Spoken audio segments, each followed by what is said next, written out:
What's going on, everyone? Welcome to another live episode of the MPower Show. So excited that you are with us today because we're excited every single week to have you with us. And you have been with us ever since we started back in, I think it was September October. or It was October. October of Mhm. 2022. And we are continuing to go strong each and every week. I'm Markeith Braden and my co-host. Donzelay Powell. And we are excited today because we're doing an episode for those of you who are budding entrepreneurs, current business owners. We decided that once a month we would always do an episode for those who are entrepreneurs, those who are interested in starting their own business, just because we both are entrepreneurs and we like to talk about these topics. But before we get into that, Donzale, let's just do a quick check-in. How's your week been? Yeah, it's been calm. The weather here has been a little rough, but everything's been pretty good for me. Yeah. Yeah, the weather has been crazy here in Nashville. The past couple of days, I've been trying to treat these allergies. They say that Nashville's like in the bowl, and it's like one of the worst cities for allergies, people who suffer for allergies. And I have felt it the past couple of days, but I feel pretty good today. Good.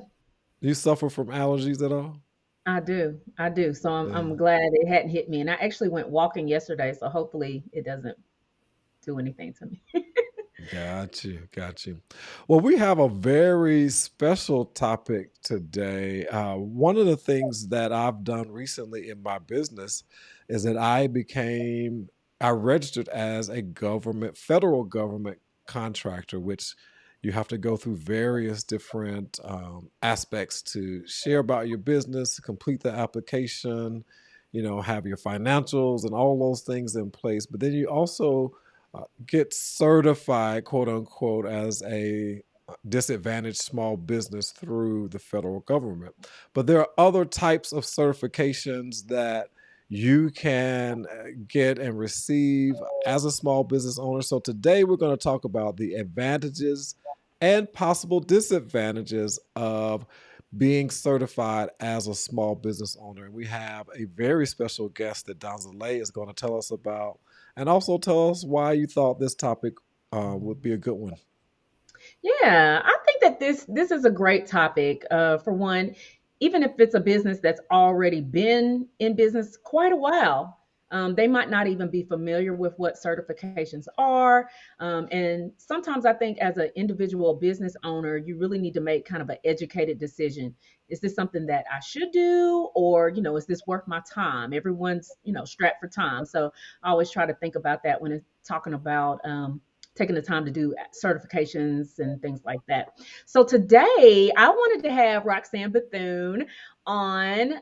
Have known Roxianne for quite a while. She is with Alliance Synergy Group, and I'll let her tell more about herself. But she is very active in the diversity and inclusion, workforce development. She has been in the game for a while, and I knew that she would be able to provide viewers with information that they might typically not hear, or be able to break it down into ways that people that are new to this could understand. So yes, excited to have Roxanne. Awesome, awesome, awesome. So we will be discussing today the advantages and or disadvantages of becoming certified, whether they be through the government or local municipalities, so on and so forth. So we're going to go ahead and bring on our guest, Miss Roxanne. Welcome, welcome, welcome to the Empower Show. Thank you. We are so glad to have you. Donzale shared a little bit about you, but why don't you go ahead and share a little bit about yourself and how you got into diversity certifications? Well, to answer the question, my business is mostly diversity business consulting. I work with mostly government agencies, which is where primarily my business is. And what we're doing is we're working to get the agency to achieve the diversity participation that they've placed on various construction projects that they have. So certification is just a part of that. And what we've asked anyone that's interested in doing work within government or municipalities is to actually get certification by a couple of the local agencies. One would be Tennessee Department of Transportation, TDOT. The other one would be Metro Nashville Airport Authority, which is MNAA. And then they can also look at the Tennessee Minority Supplier Development Council. But the agencies within the Middle Tennessee, East and West Tennessee are the ones that we look at, that we bring into the program. There are reciprocal certifications, but I also tell the vendors when you want to seek certification, it really depends on what type of a structure or where the direction of your business is going. Nice, nice. Yep. So I guess one of the first things that I wanted to ask you was, when a business is considering, hey, is certification something that I need or don't need, depending on whether it's their line of work or, like you just mentioned, who are they actually trying to work with? What are your suggestions on some of the first things that they need to think about?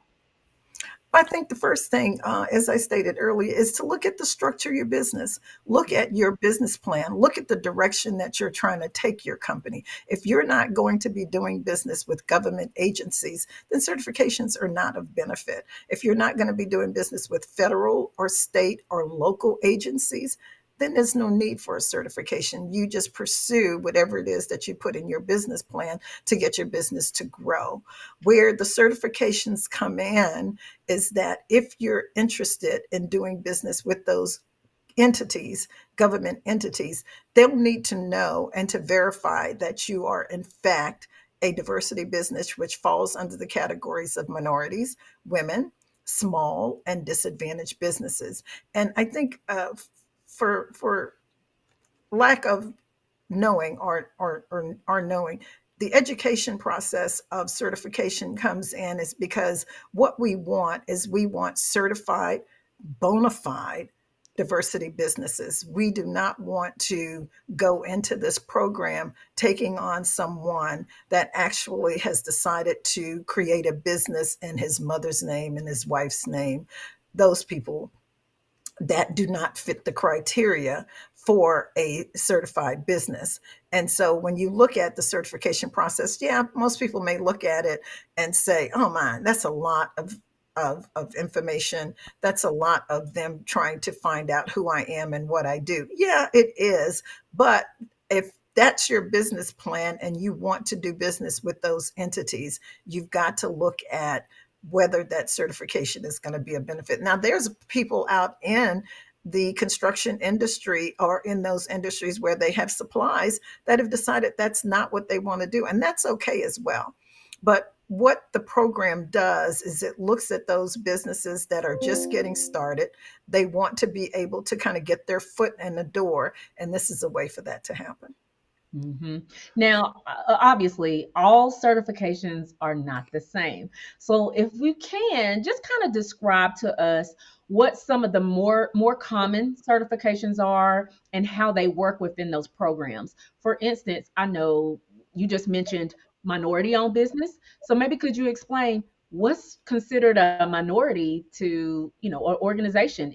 Does that mean black and brown people? Does that mean like, just give people, because everybody's not even familiar, so they just need to understand that woman owned business. So as a black woman, would I qualify? So just kind of break that down for somebody that's brand new. Well, and Right. I mean, it's just it's not rocket science. It's ethnicity. You want to make sure that you are a minority woman, a minority male, a minority Asian, a minority Indian, and those are the folks that fit under the minority category. And then, of course, you got women, and women are just basically white women that are women-owned businesses. And then you look at veterans, you look at those folks that have done service within our agencies. And then it's not a hard process. You've just got to look at what the definitions are and decide where you fit into those definitions as an ethnic individual, I should say. And That's that will, good. yeah, Yeah. So I did perfect. have a question from your previous statement when you were talking about wanting businesses that actually wanted to do business with the state or local municipalities, how Mhm. do I determine whether or not I would want to do business with Well, local municipalities in the state? it depends on what you provide. If you Mhm. are a supplier and you supply toiletries, if you supply lumber, if you supply flooring, just keep in mind when you think about federal, state, and local municipalities, they provide services through their communities. So the question is, do they buy what it is that you sell? And Okay. if you want to sell that product to them, then that's what you're going to do. You're going to go out and pursue it. When you think about we fix the roads, we build bridges, we build affordable housing, we buy toiletries for the prison population, we have buildings that we're in where we buy furniture in order to furnish those buildings. So all of those are things that the city, the federal, and the state actually purchase. So the question becomes: is it something that you want to take advantage of? Yeah. Yeah. That's good because one of the things, as I was going through the process of becoming a federal government contractor, one Hmm. of the things I kept hearing was that, the federal government buys just about anything and Anything? everything, right? Absolutely. And That's so right. pretty much no matter what type of business you have, you could possibly find a contract Mhm. that needs the service or the product that you offer. So is that the same similar for state and local?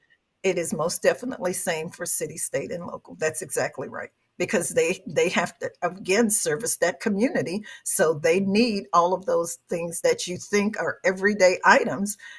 They have to purchase those for the community. Yeah. So Now, absolutely, yes. I want to keep circling back around to the types of certification. So, for instance, do are all, and of course, I know this, but I'm asking you for the people, are all certifications free? Should somebody pay for them? And if they do need to pay for the certification, any tips on how they can, I guess determine, yes, this would be worth my investment or maybe not. Well, let me just say, yes, you're absolutely right. Most of the certifications as it relates to federal, state, and local are free. You don't have to pay for those. But then I say again, you're looking back at your business model. If in fact those certifications that you have to pay for actually service you when it relates to the businesses that you want to do business with, well, then it's an investment. It's just like marketing. It's just Absolutely. like buying the equipment in your business that you need in order to run it. Look at it as the cost of doing business. If you're interested in doing business with corporations, and corporations are asking for a certification, and it needs to go through an entity such as a Tennessee Minority Supplier Development, and most states have one, there is a cost involved, but the cost actually benefits you because it opens up the door to actually doing business with those corporate agencies that you want to do business with. So it's an individual thing. You've got to make a business decision whether it's going to Mhm. benefit you or not. Yeah. Right, being very strategic. And I think one of the things that, as people are looking over certifications, of course, reviewing websites thoroughly, what type of information do they have on there? What questions might you have that you might be able to talk to the diversity representative at that organization to, ask any additional questions. But I think first step is really reviewing as much as you can and trying to dig in and be strategic. Do I think this will truly help my business, or no, this probably isn't for me? And I totally agree. I mean, there is going to be some homework that's going to need to be done. Mhm. One of the things that we have to look at is anything worth having is worth working for. So you've got to you can talk to people, you can get opinions, you can get folks' experience of what they've done and what they've not. It's an individual decision. I need people to do their research. I need them to go and sit down and meet with the agencies. I need them to look at the website. I need them to also talk to people that have gotten the certifications that they're interested in looking at. Let's look at what's going to benefit for you. All of it is not one size fits all. All of us are different. All of our needs are, and all of our companies are different. So you've got to be I agree, the word strategic and what it is and how you're going to make that decision. So, yes, you're absolutely correct.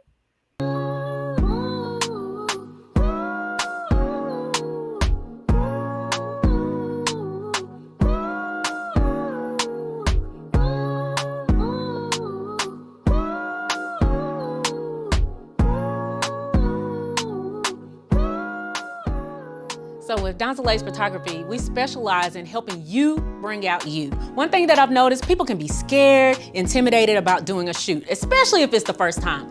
I've modeled before, done acting, the whole nine. So if you need help with that, I'm gonna coach you through the whole thing. I'm gonna tell you how to pose, make you look real cute, and then by the time you get your images, you're gonna look back and you're gonna be like, that was me, I did that. So I love doing that for people. I love bringing out you. So just make sure that you check us out. We'd be happy to work with you.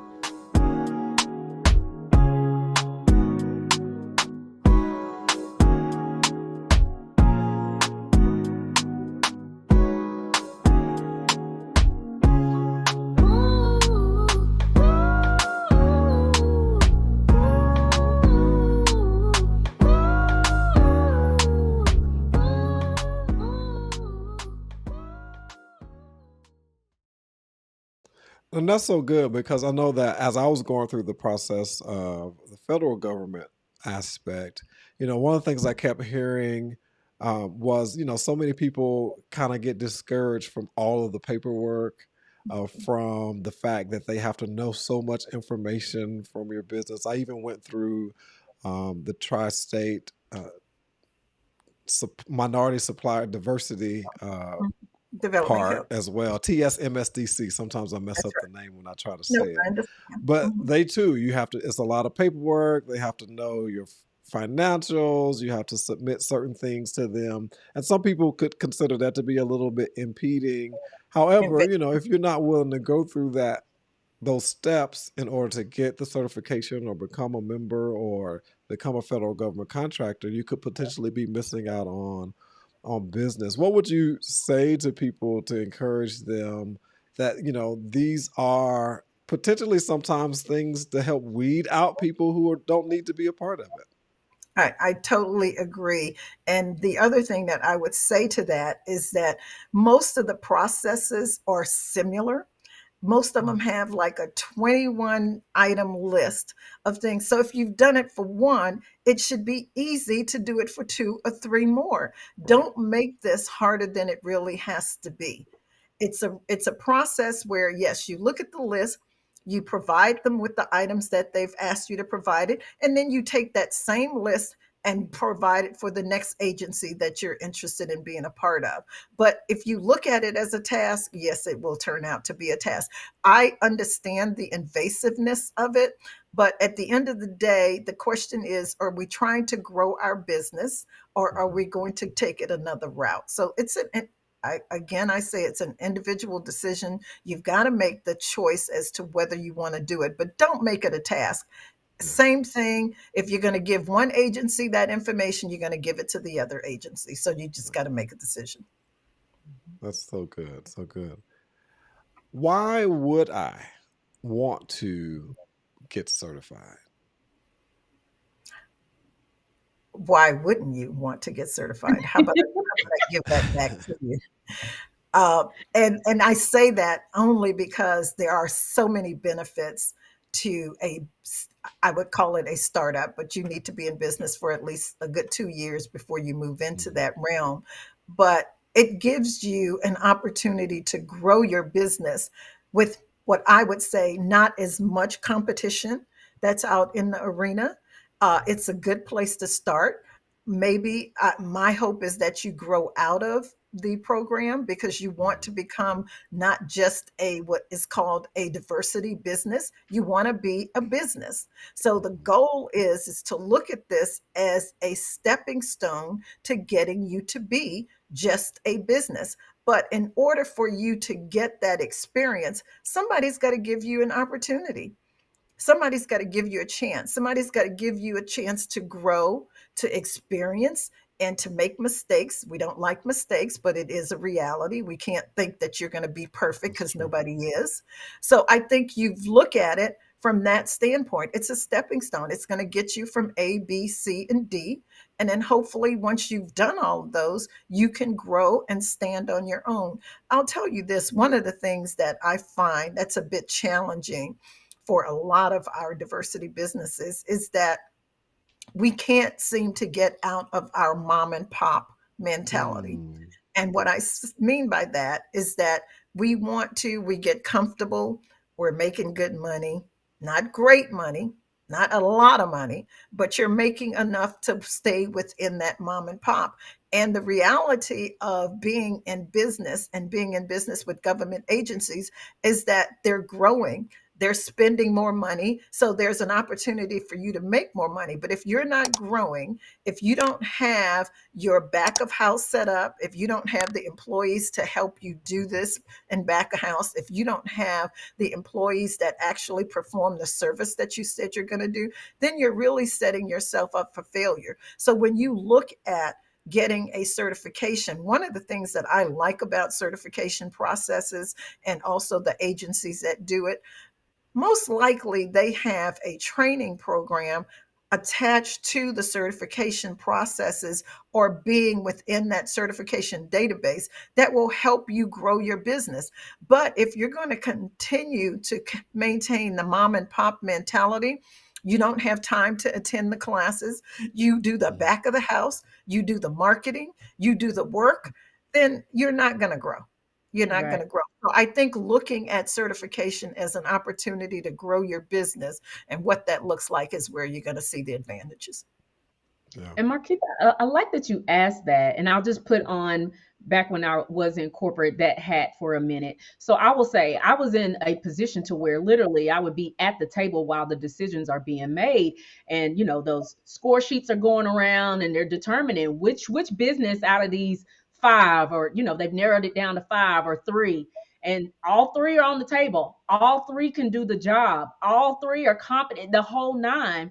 And then what might tip that scale is for them to be able to say, you know what, we want to support a small business. We want to support a minority business that's here in our community that's going to have a trickle down effect, across where we live and where, where we work in the community here. So sometimes that could tip the scale. Like literally it was a weighted point. I would be the one to make the decision on, yes, they're fulfilling that, or yes they're certified, checking that. So it can move that needle one way or the other. Absolutely. I That's totally agree. good. I So I totally agree. know that in the pre-show, I was sharing with you about becoming a federal government contractor, and you asked me about my certifications. And so, if let's say someone else is in the position that they became a federal government contractor and they got the normal small business diversity certification through that, are they done, or what other options do they have outside of that particular certification to go after? And then why should they go after the other certifications that may be available for the state and local? Well, it goes back to what I said earlier as it relates to your business plan. What does Mhm. that look like? What is your target market that you're trying to go after? So I would say if you've gotten one certification, that tells me, and within the government agencies, that tells me that you're trying to do government work. So I would say, let's spread it around. Let's get the certification with the other entities if that's where you're trying to go. If you're only wanting to do corporate, then you only need one certification because that's what they accept. And I Okay. think the way that you want to grow your business is don't wait until an opportunity knocks on the door for you to say, oh, I need that certification. No, if you're going to go through the process, get it done, get all of the agencies that you need to do. And so when it's time for them to come knocking on your door to say, hey, we've got a project, we've looked at your next codes, which is a whole nother conversation, but Yeah. we looked at what it is that you're wanting to do, and we think we could probably do some business with you, but you're not certified with us. It's a Depending on the agency, it's a 4, 6 to 8 week process because they have to go through all of their due diligence. So my advice to those diversity businesses that are interested in getting the certification, let's bite that bullet, let's get it done all at one time, and you don't have to look back. You Okay. just continue moving forward and you continue seeking what it is that those other agencies are offering so that you can grow your business. So, what are our next steps? What are my next steps as a small business owner? I have TSMSDC, I have the federal government uh, diversity certification. What are my next steps to do the others that you have mentioned? Well, I would say let me give you that in two parts. For the TMSDC, I would probably go to that agency. I would sit down. I would have a conversation with them. I would find out from them what doors can they open for you with whatever it is, product or service that you're offering. So that gets you started. Okay. That, since you've already gotten that one done, I would say, yes, let's do that. As it relates to the federal, I also try to meet with some federal agencies to find out which programs you'd qualify with them. And then once you get all that, because if that's the avenue that you're going to take, I would say let's capitalize on it. Let's see what it is that you can do with those right now. And Okay. then from there, I would look at where you would go with the airport and with the transit authority and also with the transportation authority.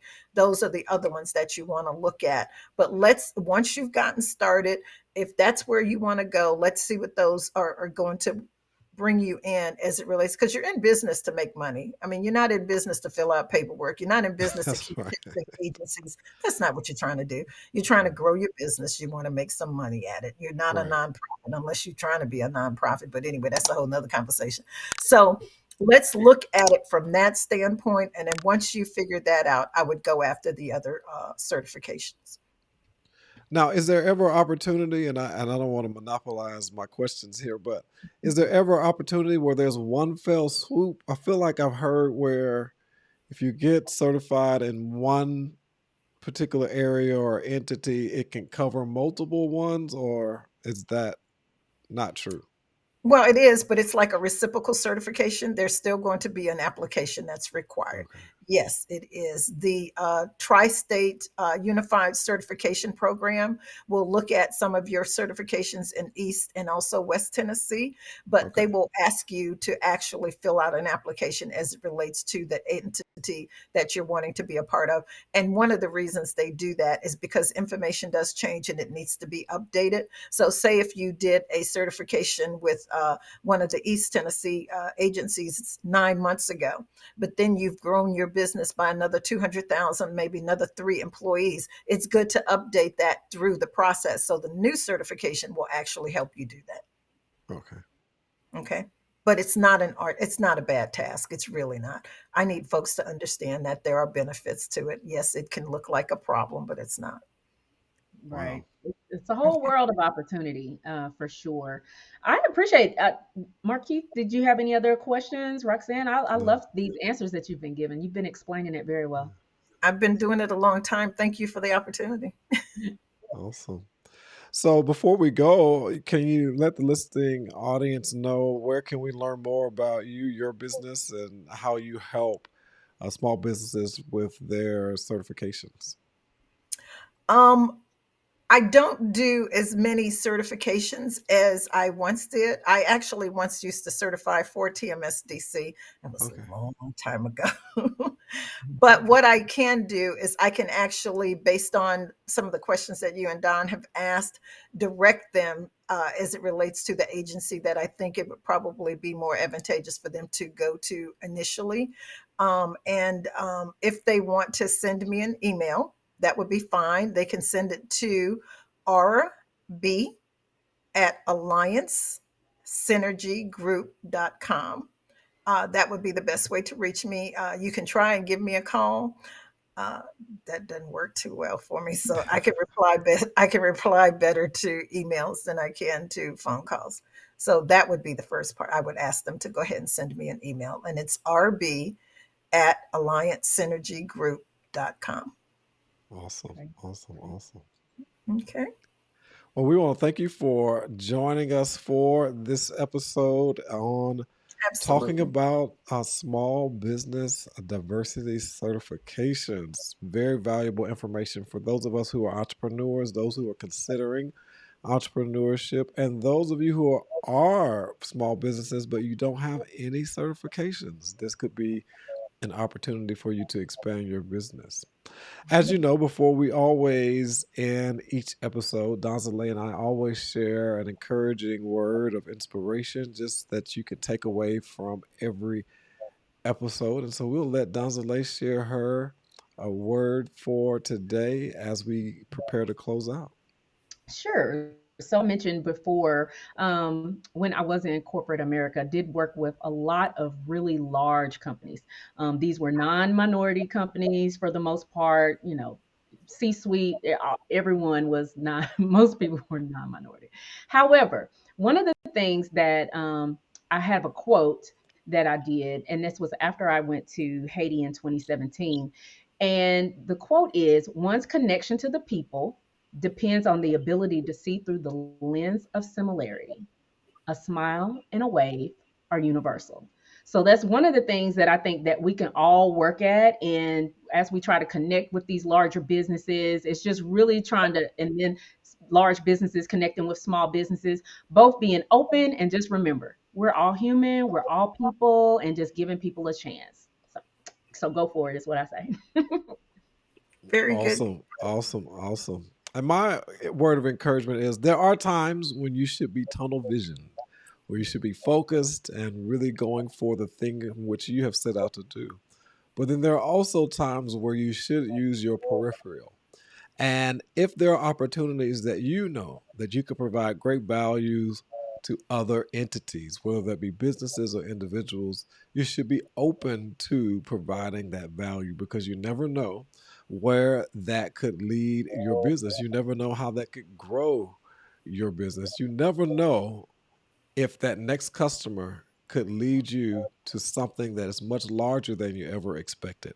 And so I say to you, sometimes be using your peripheral vision to open yourself up to greater opportunities. And that way, you'll have an opportunity to scale your business and grow probably beyond what you could potentially ever imagine. So, Donzale, another episode in the books. I want to thank everyone for joining us today for this episode of the MPower Show. We're always here each and every week. We are moving the show times to be shared on our YouTube channel every Tuesday at 3:30 p.m. Central Standard Time. I believe I've been sharing them on Thursday evenings. And so we're going to try out a new time starting the coming week, 3:30 Central Standard Time on our YouTube channel. And you can find that channel in the show notes. But until next time, just remember this: always shoot for the top because it's the bottom that's overcrowded. Take care.